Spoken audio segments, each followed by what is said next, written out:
Well, good morning, everyone.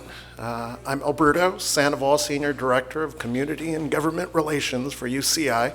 Welcome to the Newport Chamber's Wake Up Newport. We have a great guest this morning to share some updates on their hospital here in Newport Beach. But before we get to that, let me introduce our excellent leader, Steve Rosansky. Thank you, Alberto, and welcome everybody. Everybody get enough donuts and coffee and fruit and stuff? Okay, you're all set. So, as Alberto said, I'm Steve Rosansky, President and C.E.O. of the Newport Beach Chamber of Commerce, and welcome to our last Wake Up Newport meeting of the year of 2021. We'll go out with a bang with Robert, who'll be up here in just a minute. I do want to introduce a few of the people that are with us this morning, some of our dignitaries. So, first off is Don Yan, Harbor Commissioner. You're still on the Harbor Commission, right, Don? Okay, Don Yan. Oh, Ira's here? Oh, that's right. You are here. Welcome, Ira. Both harbor commissioners doing an excellent job out in that harbor. We have dolphins in the harbor now, I see, right? That's how clean the water is these days. Howard Herzog with the Civil Service Board. Howard, back there, yeah.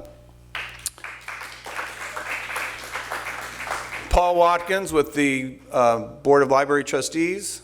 Paul, are you the chair now, Paul? Chair?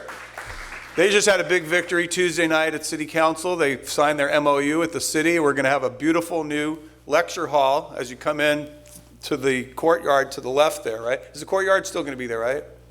Yeah, courtyard's still going to be there. They're going to build a beautiful new lecture hall, and maybe 2 or 3 years from now we'll have Wake Up Newport in there, right, Paul? Okay. Did we make like at least tier 2 level of use?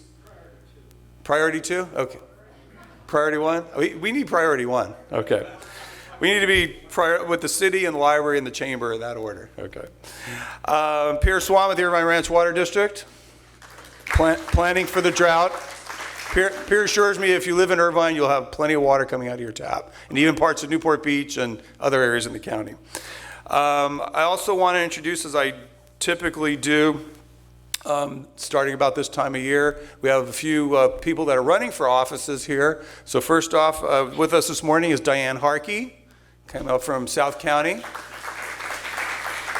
Diane's running for supervisor in 2022, and didn't we just recently add you into that district? Where you live? Yeah. So added. Yeah, we have all new district lines for supervisor for all the offices really, and Newport Beach is in the process of redistricting as well for City Council. We also have my sister Robin Grant here this morning. She's running for. Oh, now I'm going to forget. 4th District, City Council. So welcome. And did I get everybody? I always seem to miss somebody. Well, hopefully, if I did, I'll pick it up at the end. So with that, I'm going to bring up our sponsor, Tyler Parker. Come on up, Tyler. He's with First Republic Bank. Steve, thank you so much, and just happy to be here again, and happy December. We're right in the middle of it now, and thank you so much for being here. And just very quickly, a reminder of who we are. We're a private banking organization headed out of San Francisco. We've got 2 offices here in Orange County, Newport Beach and Corona Del Mar, and we offer a full spectrum of private banking products, everything from personal lines of credit to private wealth management. Have any questions, I'm going to be hanging out in the back and would be happy to talk to you. Have a great day. Thanks for coming. I really like this. You notice his green suit here? It looks pretty sharp. So, which I'm glad he dressed up because we have a big major announcement this morning, which he's not aware of. So Tyler is part of our Navigate Young Professionals group, and he is the Navigate Young Professional of the Year. You want to say something? Acceptance speech or something? Well, I'm honored, and it's absolutely a surprise. You know, I joined Navigate a few months back, earlier in the year maybe, and I just felt connected to the organization, the group, and I want to be a bigger part of the chamber, and that was a wonderful way for me to do it, and I'm honored. Thank you so much. I appreciate it. Thank you. Thank you very much. Yeah. So we'll be honoring him as well as our Ambassador of the Year and our Silver Anchor recipients at the Mayor's Reception and Chamber Awards Ceremony on December 14th. You can buy a ticket for that online at our website at newportbeach.com. So with that, I think that's all for now. I'll have some closing remarks later on. So I'll invite Alberto back up here to introduce our esteemed speaker this morning. Thank you.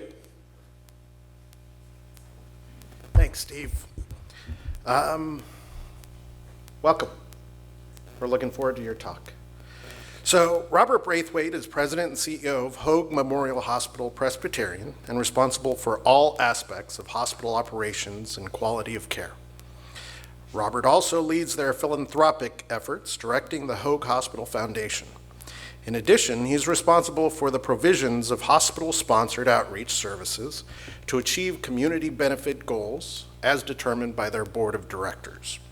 Hoag, which is a magnet hospital for nursing excellence, one of only 33, UCI is one as well, hospitals in California with this designation, has more than 5,000 employees here. Its hospitals in Newport and Irvine have received numerous awards for patient satisfaction, service quality, and palliative care.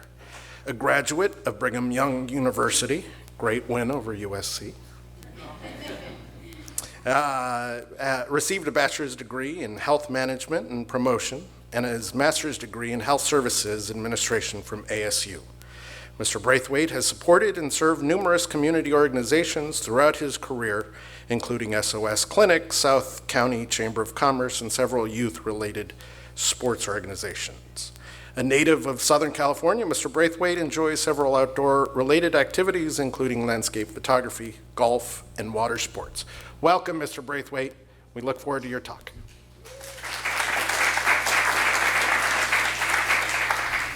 Good morning, and thank you for the invitation to be here. I love the introduction of Tyler when he did his company overview, right, banking, and then he had his green suit on. Our CFO would have loved that. So I'm going to go back this morning and talk to him and say, hey, Andrew, that's his name, Andrew Gorney, and we love Andrew. He said, you got to get a green suit and step it up here. Anyhow, subtle messages, very perfect for the industry. It's a pleasure to be here with you. This morning, I just want to say thank you to the Chamber, to Steve, to those who allowed us to come and speak to you and give you an update on Hoag. This is your hospital. We believe strongly that we are here, our sole purpose is to take care of this community and do it in an exceptional fashion.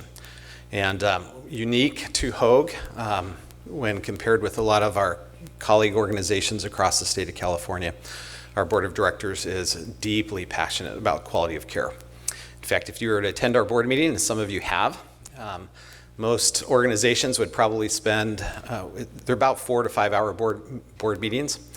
And I would say that probably a good half of that board meeting is spent on quality and maybe 15 minutes on finance, which is, I think, reflective of the values of the organization. But we are here for you, your families, and your friends. And I'll give you a little bit of an update this morning on how the organization is doing and what it's focused on.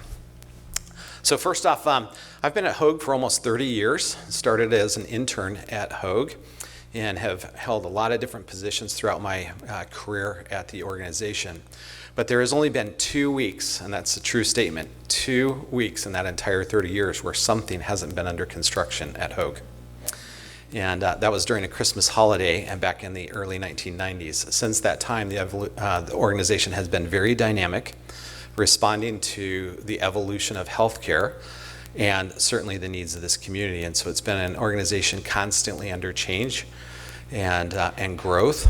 And as we look forward, I don't see any change in that direction. Our next 10 years will be some of our best years for this community, and some massive change will happen. And I'll walk you through some of that today. First off, a little plug for my colleagues. I appreciate some of our staff are here this morning. And enough gratitude cannot be expressed to them, especially over the last 2 years.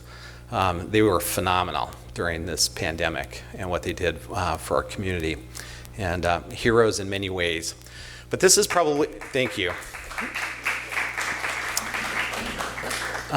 This is kind of the pinnacle of what happened last year. And during the pandemic, lots of things were being focused on responding to the needs of the community and the virus itself.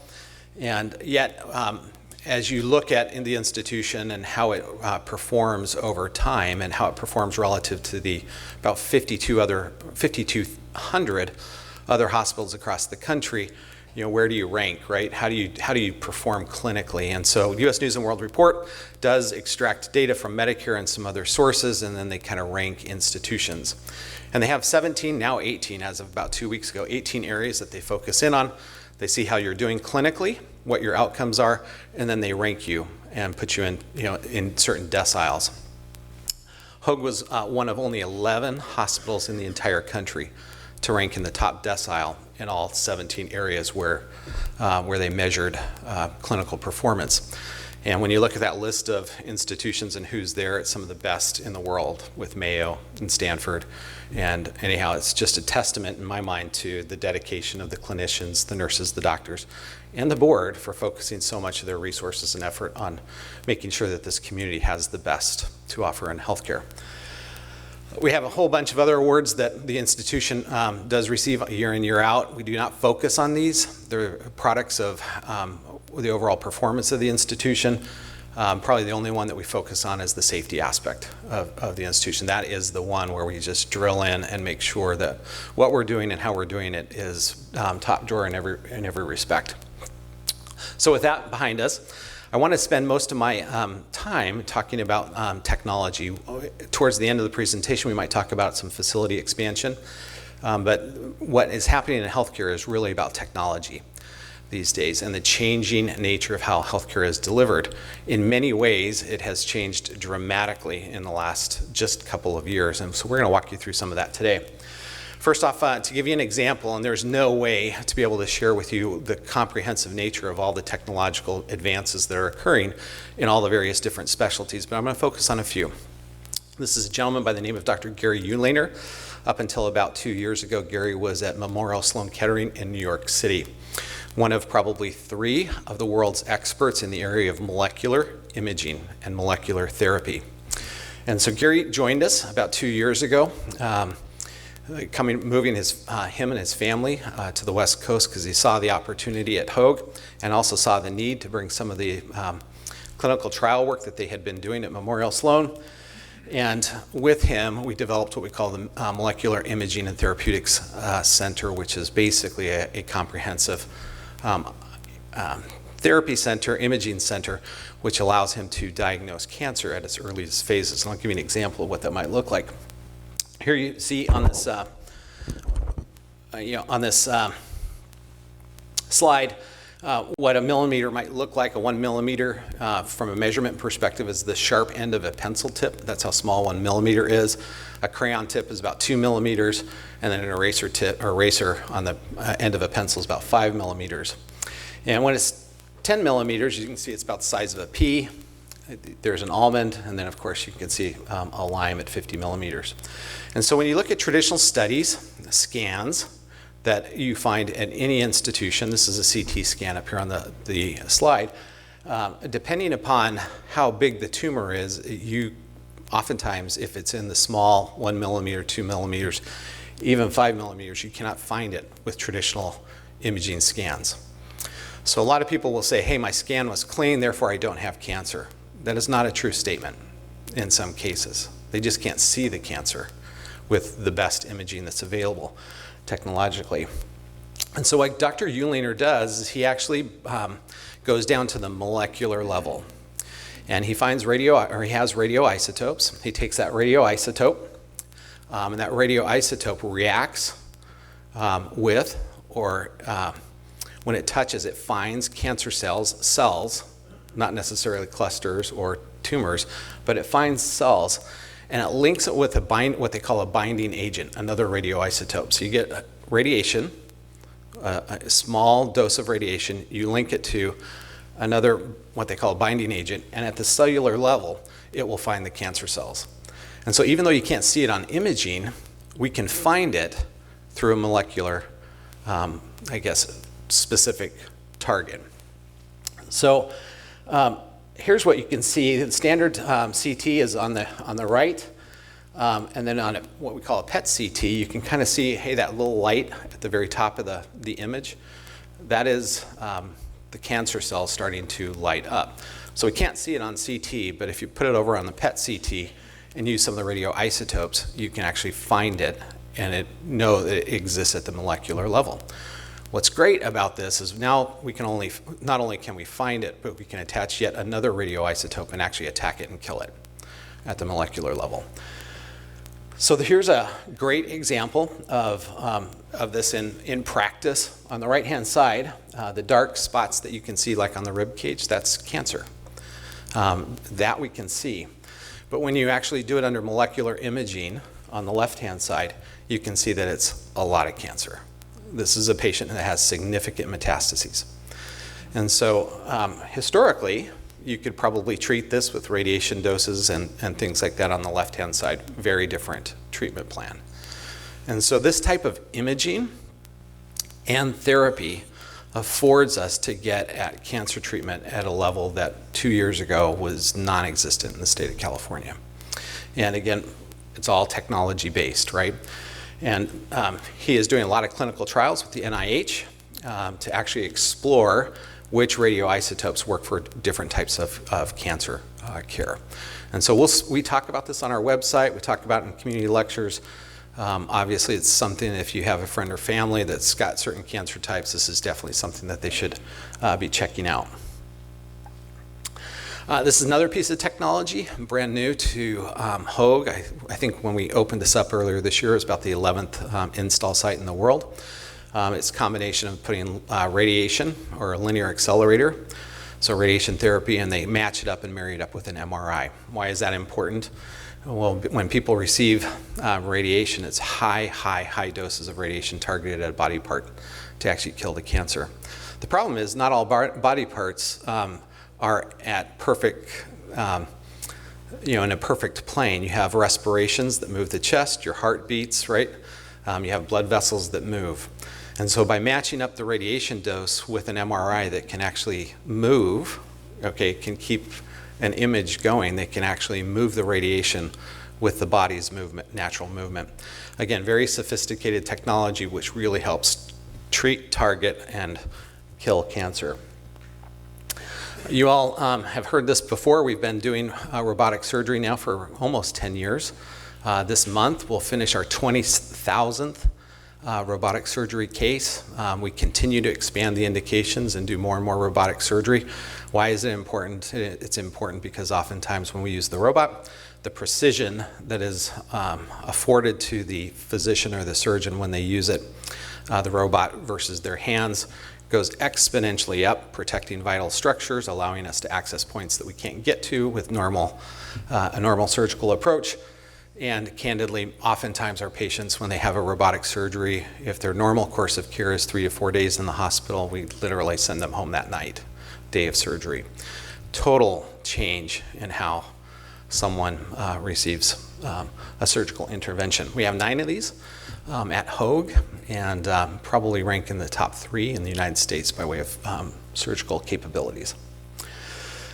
I'm going to talk about another thing called augmented and virtual reality. Most people know of this through their children, as their children do gaming. Put on the headsets. I brought one with me this morning, but this is what it looks like. You've probably seen them on all the ads as your grandchildren and your children are gaming at in their homes.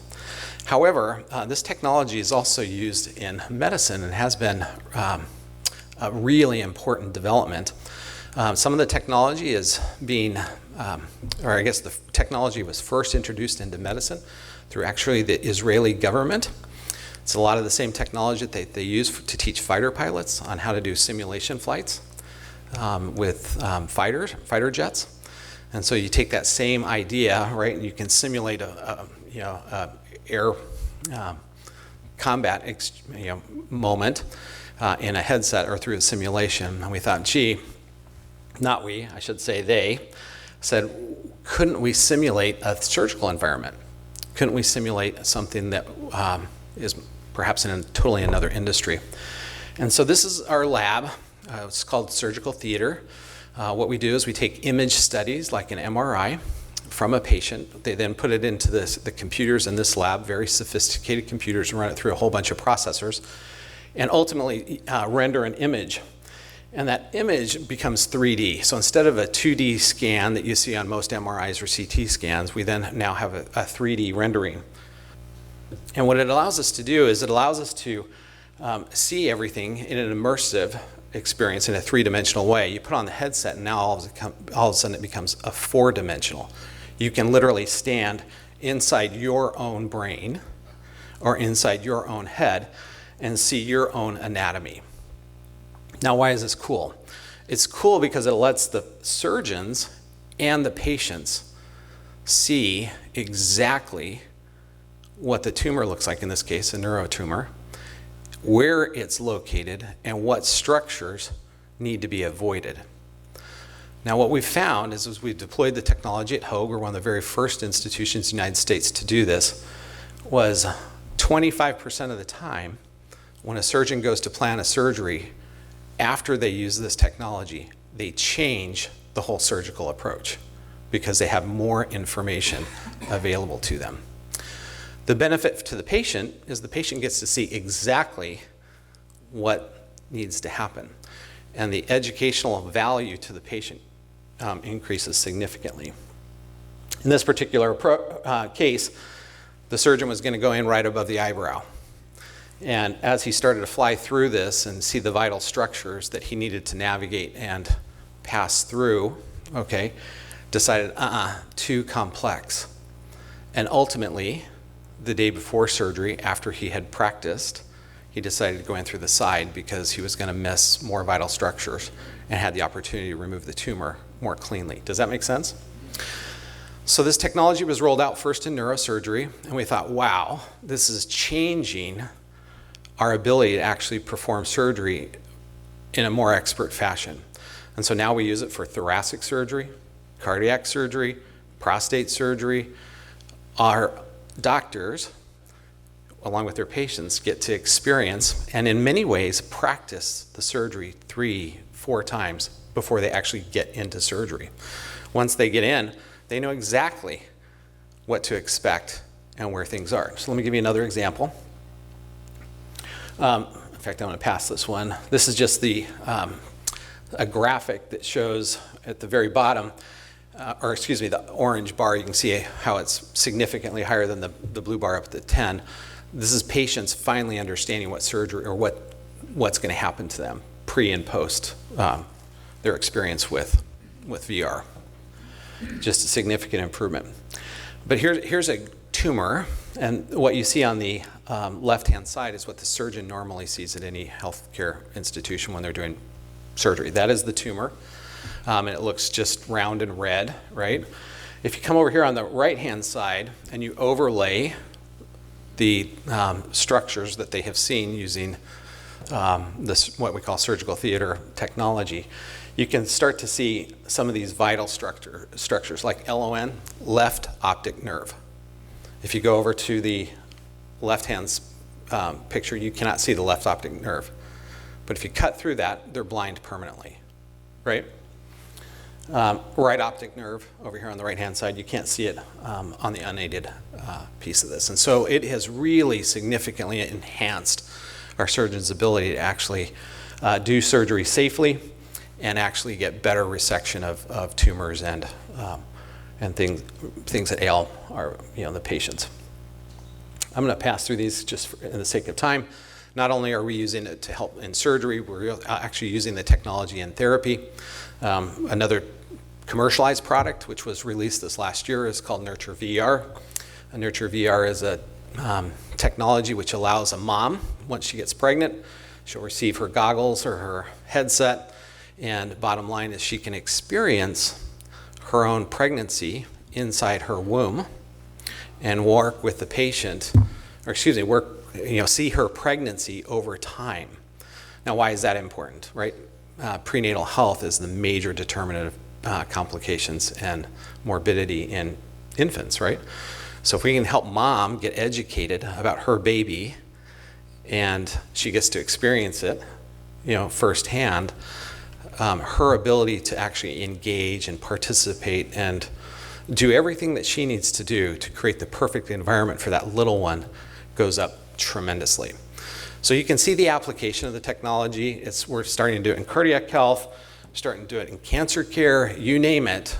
We're starting to use these types of technologies to enrich education and help patients receive better care. Hoag at Home. This was something that we launched this year. People say, well, it's just a home health service, right? It's nurses inside the home.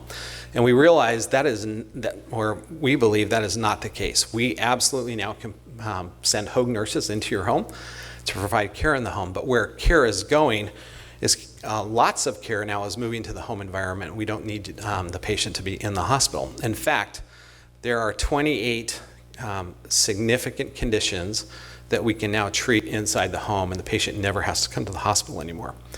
And so this whole platform of being able to provide care in the home is here, and it is coming. And so certain conditions that you used to come to Hoag for, like pneumonia, like COPD, like congestive heart failure, all of these conditions, we can now put the technology in your home along with the right nursing and physician resources and care for you in your own home environment and avoid the hospital altogether. Some of that technology is coming about because of what we call wearables. You've heard that term. People have their iWatches, but there's a whole nother landscape of wearables. This happens to be this little rubber thing, but this goes on the patient's chest. It stays there for about 6 weeks in duration, and it feeds back to a control center: heart rate, respiratory rate, oxygenation rate. There's 6 different things we can monitor just through this little device on a patient. It's the same technology we use in our telemetry units at Hoag, but it's now in the form of a small device which you can literally put as an adhesive onto your chest.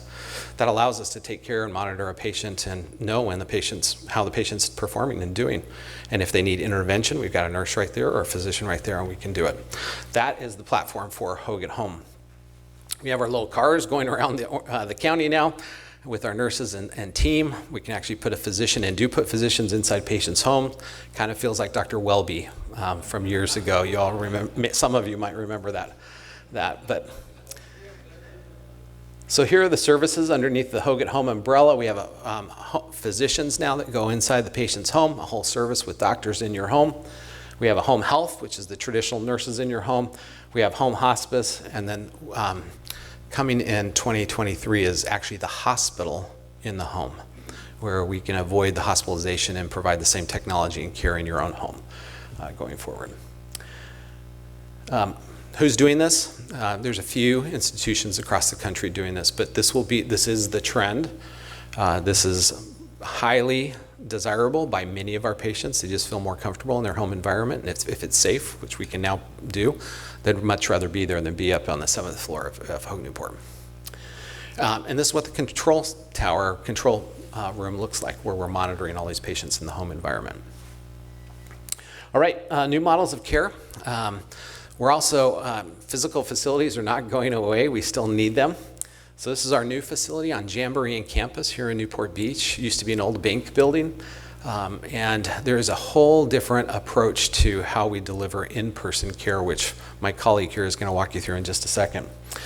This will be done at the end of January of 2022. So it's very close, and Ryan will walk you through it here in just a second. But a whole different look, a different feel, very different than the traditional physician office.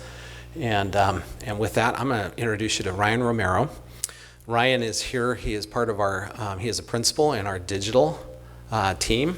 And so think of everything you can do with your phone in other industries. We are doing the crosswalk into healthcare.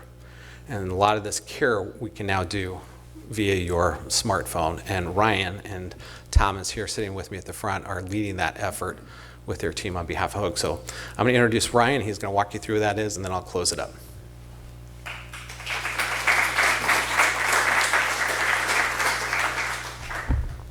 Good morning, everybody. Thank you, Robert. That was amazing. I just wanted to introduce myself. My name is Ryan Romero. I'm the Director of Design on Hoag's digital team. And it's been a pleasure. I've been having a lot of fun. I've been here for about a year. I was previously at Apple for a couple years, launching some big major products that may be in your pockets. I've been at Amazon for a couple years. And after my newborn son, I decided to take a break and do something more meaningful besides cell phones and Alexa. And this is just the work that Robert had shown is just a testament to how excited we all are as a team to build products like this. And so without further ado, I'd love to introduce to you what we've been working so hard on for the last year, tirelessly moving mountains across all the teams across Hoag, some of you who are here today. And as Robert had mentioned, this new facility on Jamboree and Campus Road, we're really calling it Hoag's On-Demand Care and Innovation Center. And when we started talking about this back in March, we were brainstorming and ideating with Robert and the leadership team. We really thought deeply about this one problem statement. How can we leverage our Jamboree clinic to design the world's most impactful on-demand platform for holistic care that traverses the physical and the digital? There's a lot here to digest, so let me break it down here. So in today's world, right, I'm sure anyone can raise their hand right now and say, I had to wait weeks to get an appointment with a doctor or to hear back from a clinician about getting care for something. So one of the things we thought about was, as a principle, this facility should be about on-demand, always on, getting access to the care team that provides care to you as much as they can throughout your entire health journey, right? But if you kind of squint your eyes and you look at the landscape of all the healthcare companies out today, even the big tech companies, they're all trying to do that. So we questioned it again and said, well, how can we differentiate? And the key word here is holistic care. Obviously, everybody knows Hoag offers world-class care from primary and specialty care. But not just that, we wanted to go beyond that. So what this facility focuses on is really about preventative wellness, lifestyle-based care that really introduces health coaches, from dietitians to exercise physiologists to mental health coaches that can just guide you along that entire way, whether you're sick or not, right? And so what we're really doing here is trying to move away from the episodic sick-based care model and really into the value-based care model, right? We're not just treating you because you're sick. We really want you to live a really holistic health journey, right? And then the last part is physical and digital. We wanted to allow customers access, patients access, based on convenience, right? You could be at home, you could be at work, you may want to come in, and we're in a world where we can do that, right? And so if I move on to showing you a bit of that journey, I'd like to take you through a glimpse of what we're launching from both the digital and physical experience to the journey of Mina. So Mina is an existing Hoag Premium member. She subscribed to going to this Jamboree Center, and it's time for her annual checkup. Now, like all experiences, right, there's the simple experience of booking a visit. So Mina launches the app, and on the homepage, she can do that, right? But I want to take a moment to explain this homepage a bit because we have this really strong design principle as a team that we really should be human-centered. If you kind of look at all the healthcare apps there today, they feel very clinical and cold. And we wanted to kind of change that and flip that and say, every time you open this app, the first thing you see is the faces of your care team. You see the primary care physician that you interact with. You see the dietitian, the exercise physiologist, the mental health coach, a care coordinator that can guide you every step of the way. And any specialist that you have talked to in the past becomes part of that care team that with a tap of a button, you can talk to them in a group or individually, and even book virtually or in person at any given moment. Also on this homepage, you'll see a list of other things they can do: booking a visit, getting urgent care help at any moment, and even refill prescriptions. So Mina goes ahead and books. She sees a list of visit types, anything down from annual physical to general consults, and even booking health coaching sessions. And with a tap of a button, she selects a time, and she gets a clear update on her homepage. And this homepage will dynamically change to show that next visit. And you can imagine, we've done some research, how hard you look at the landscape of other apps, and it boggles my mind that even something as simple as this is not seen in the world, right? Simply saying, here are the most important things that you need to tackle for your health journey, including your next visit or anything besides that, right? Your care plan, pre-visit actions will dynamically show up on this homepage. So let's say it's time for Mina's visit, right? And what she's introduced with is the Concierge check-in and Premier Lounge. So as a Premier member, Mina checks in at the site when she arrives, and on the homepage, with the tap of a button, she checks in, and what happens is totally different, right? She actually receives a notification showing the face of the actual care coordinator who's going to greet her at the lobby and actually guide her every step of the way of her visit. And she receives this greeting where she can actually see the note from her care coordinator that she'll be arriving soon, and she can view her itinerary from here. When the care coordinator meets Mina, she takes her to the back of to the Premier Lounge. And so within this Premier Lounge, knowing that there's so many busy lives out there, right? She has a moment where she can actually do work, she can lounge and grab a juice in the amenity bar, but also, more importantly, this space is used for the health coaches who rotate, right? For when they don't have any scheduled visits, they can meet with Mina and talk to her about her health goals.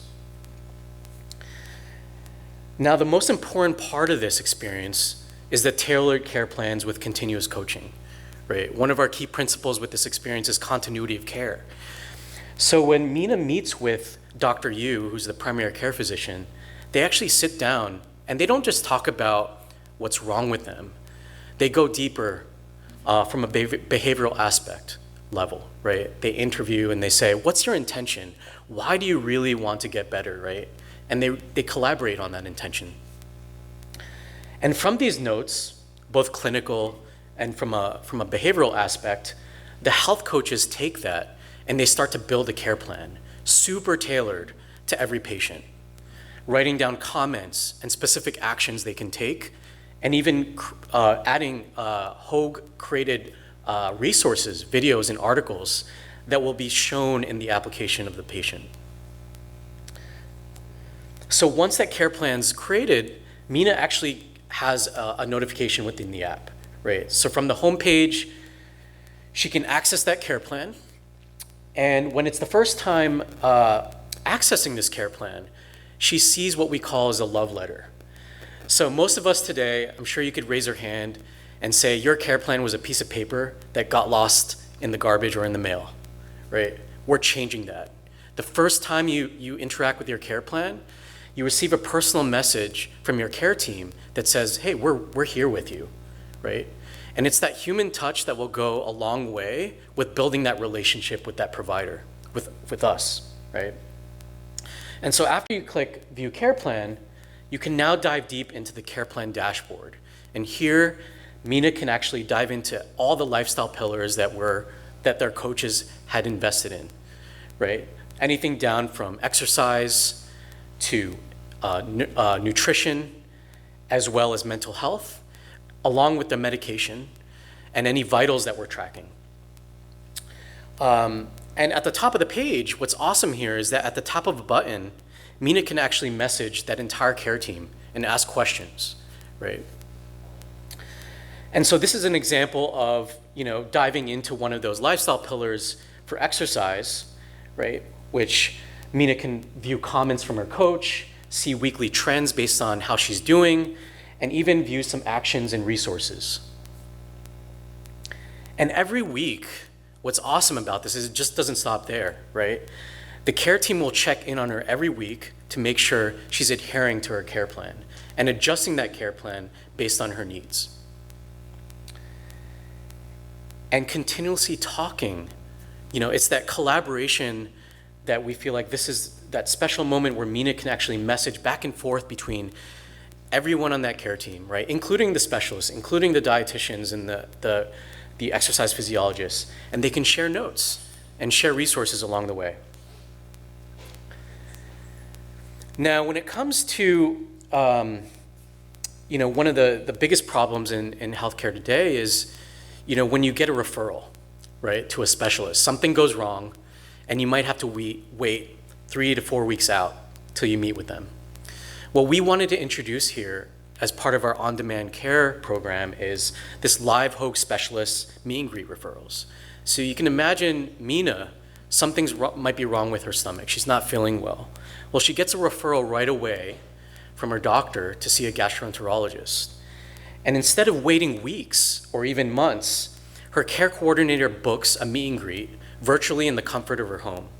And she sees that notification within the homepage of her app. She taps that button, and she now gets that peace of mind that she's going to get the care she needs, right? And afterwards, she can continue building that relationship, because now that specialist is now part of their care team. She can book visits with that person, with that specialist, both virtually and in person, with the help of the care coordinator. So super excited about this. I think this is just a preview. Obviously, you guys are all invited to join. And so just as a summary, as a key value proposition, right? This is all about offering on-demand access to lifestyle-based care that bridges both primary and specialty care, right? And really what we're offering are 3 of these value propositions here that we're stating. So one is really being there for our customers in those key moments where they need specialty care, right? And using digital as a means to actually have customers participate towards their goals, right? And then lastly, giving them a channel of choice, whether that's in person, virtual, or at home. So that's just a preview, super excited, and hope you join us in early next year.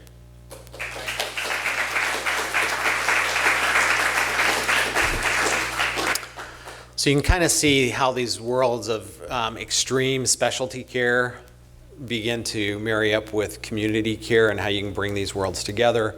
And then these platforms that these gentlemen are building, you can build them into other specialties or other areas. It's just phenomenal what's going to transpire in the next decade within healthcare. So I think we're about out of time, so I'm going to stop here. We do have a large master planning process going on for our Newport Beach campus, where we're looking at both our upper campus as well as our lower campus and how to build out the right new state-of-the-art facilities for the next generation. That's all underway, working with the city. And then, of course, Irvine is underway right now with its master plan and growth on that campus as well.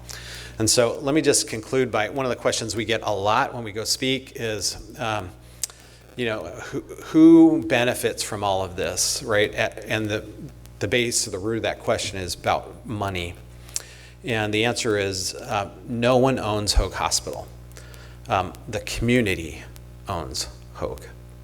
And so all of this benefit is for one purpose, and that's our friends, families, and neighbors. There isn't an owner of Hoag. Well, I guess there is. It's the communities that we're taking care of. And so all this is being done for you by friends and families. Our nurses, our doctors, our digital team, the whole array. We have 7,000 employees now that work at Hoag and about 2,000 physicians, all whose singular purpose when they come to get up every morning is to take care of this community. With that, I'm going to stop and thank you all for your time and attention, and thank you, Steve, and very much for the opportunity to present.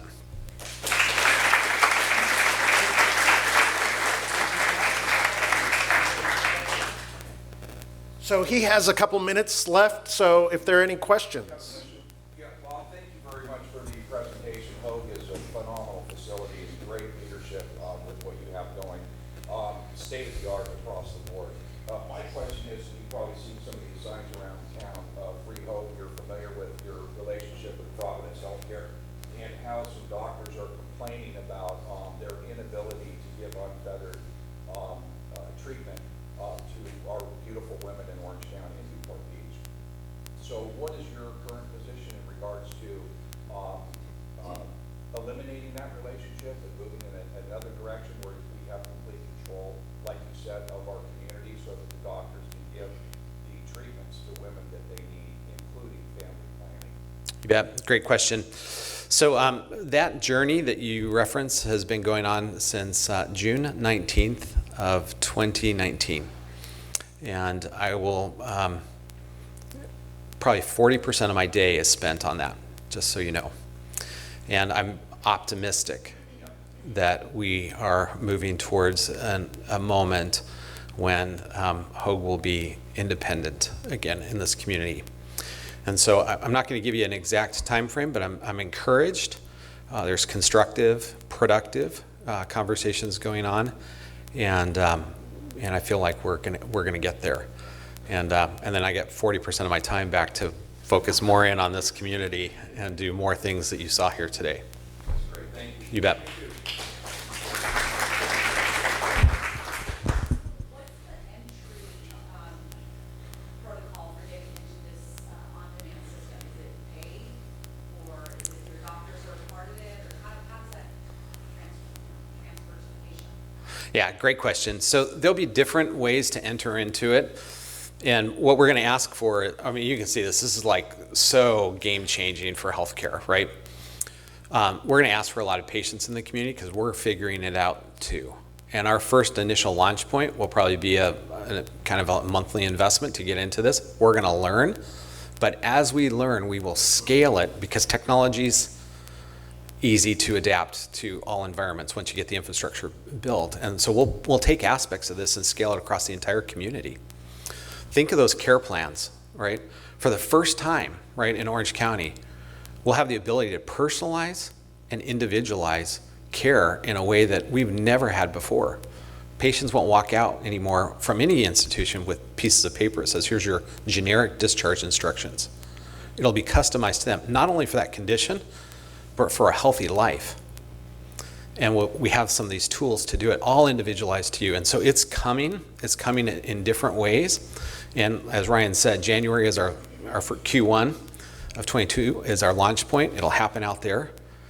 No surprise why it's out there. So let me just tell you, if those of you that have been on Jamboree and campus, all of those high-rise, high-density homes, they're all full of 31-year-olds and 27-year-olds, right, who are going to help us refine these tools so that we can scale it across all generations, all ages within Orange County. So will it be available, for example, like across the board to people on Medicare? Yep. Or will it be a paid social? Funded, unfunded, everybody. Yeah.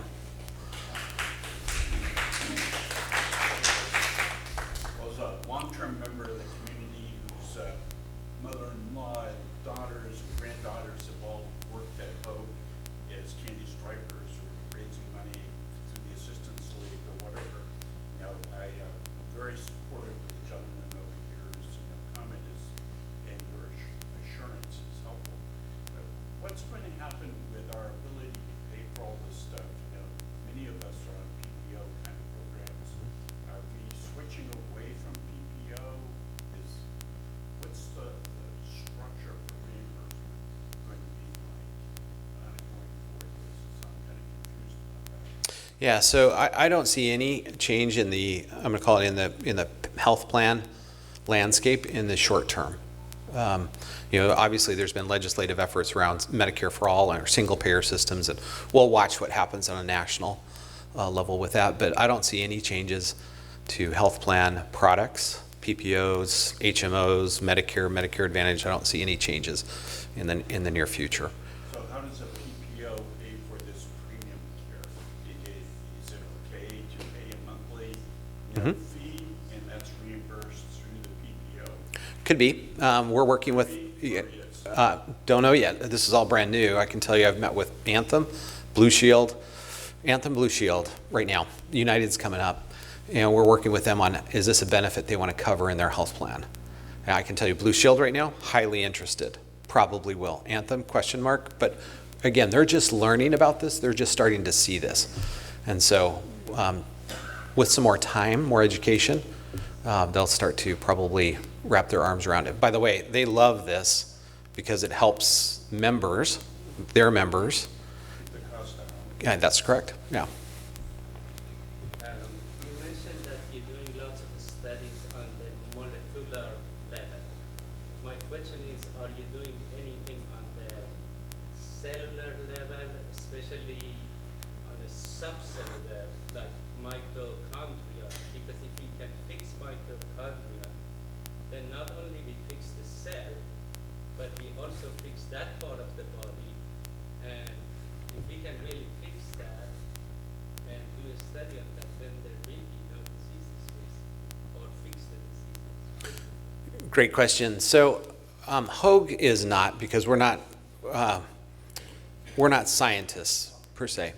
The scientists, though, this is a building that we're planning for Irvine. Okay, it marries biotech here in Orange County with the clinical leadership at Hoag. And so a lot of these scientific-based organizations, the organizations you're talking about, they can connect with the clinicians at Hoag in this Research and Innovation Center to allow for things, new therapies, new opportunities to emerge and come to the community. And so we're actually creating this hub in Irvine to allow that to happen. But Hoag doesn't have bench science. The university does. UCI has a lot of it. There's other private institutions that do as well. How much of the staff at Hoag is unionized? Thankfully, we have no unions at Hoag.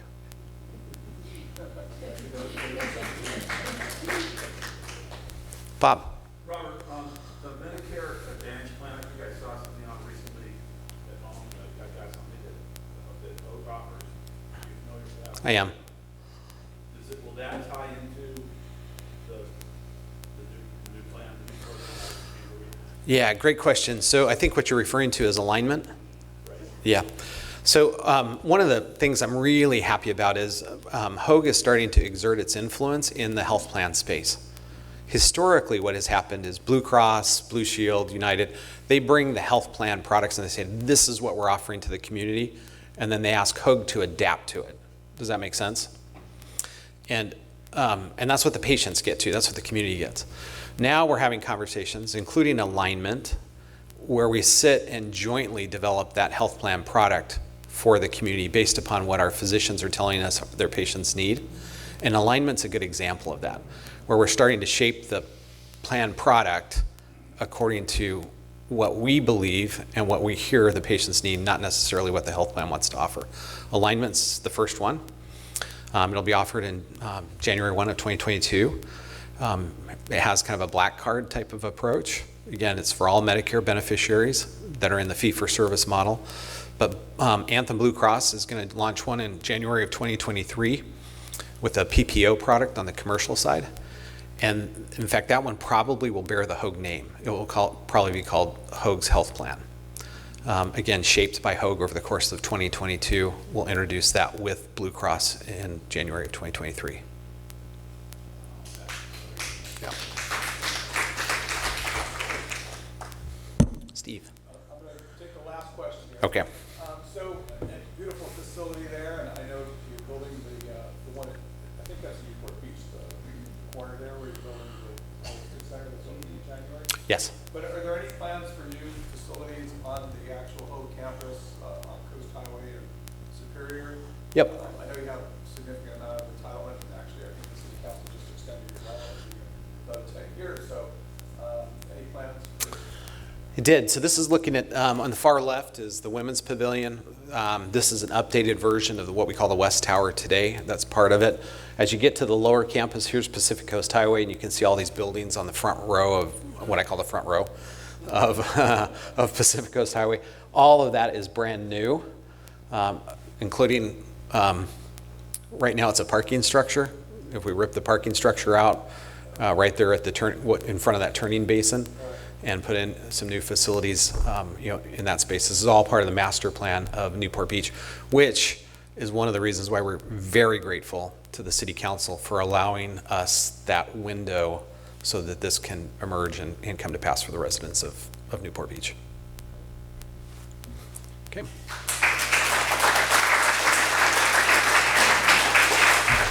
Thank you very much. Very informative. Some closing remarks by Steve.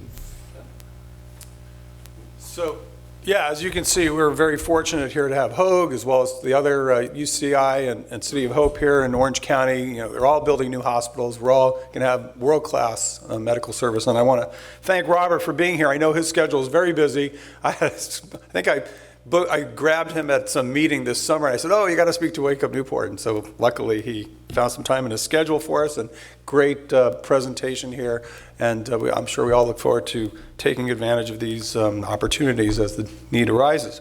So a few things that are coming up. I'll just be quick. If you want to join us for a little jingle mingle, we're calling it, over at the Lot Theater and Restaurant next Tuesday. That'll be our Navigate Young Professionals group, and we'll have Tyler there, our new Young Professional of the Year.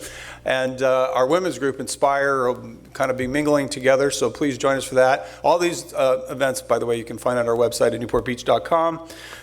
The mayor's reception and our Chamber Awards ceremony will be on December 14th at the Back Bay Bistro. For those of you who don't know, in our city here, every year we select a new mayor and mayor pro tem from amongst the 7 council members. So that'll happen at the city council meeting, and then everybody will come over to the Back Bay Bistro, and we'll have a big celebration over there for that. And that's, as I said, on December 14th. The boat parade is back. We're happy that we can have our boat parade this year, our official boat parade of Newport Beach, hosted by the Chamber of Commerce and the Commodores Club of the Chamber. The dates of the boat parade are December 15th to the 19th. We'll have our kickoff celebration at Marina Park with fireworks just before the parade. And the parade will kick off at 6:30 to 9 o'clock. It travels the whole perimeter of the harbor, just about a little over 14 miles.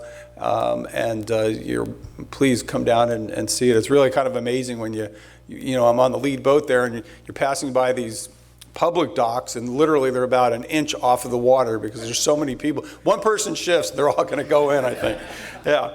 And then last thing, our next Wake Up Newport meeting, I just booked them yesterday, January 6th at Wake Up Newport. We'll have Dr. Wesley Smith. He's the new superintendent of schools for the Newport Mesa Unified School District. So I'm sure he'll have a lot to talk about. They asked me, what do you think he should talk about? And I gave him like 8 different subjects. So he's got plenty of material to work with, and I'm sure it'll be a great presentation.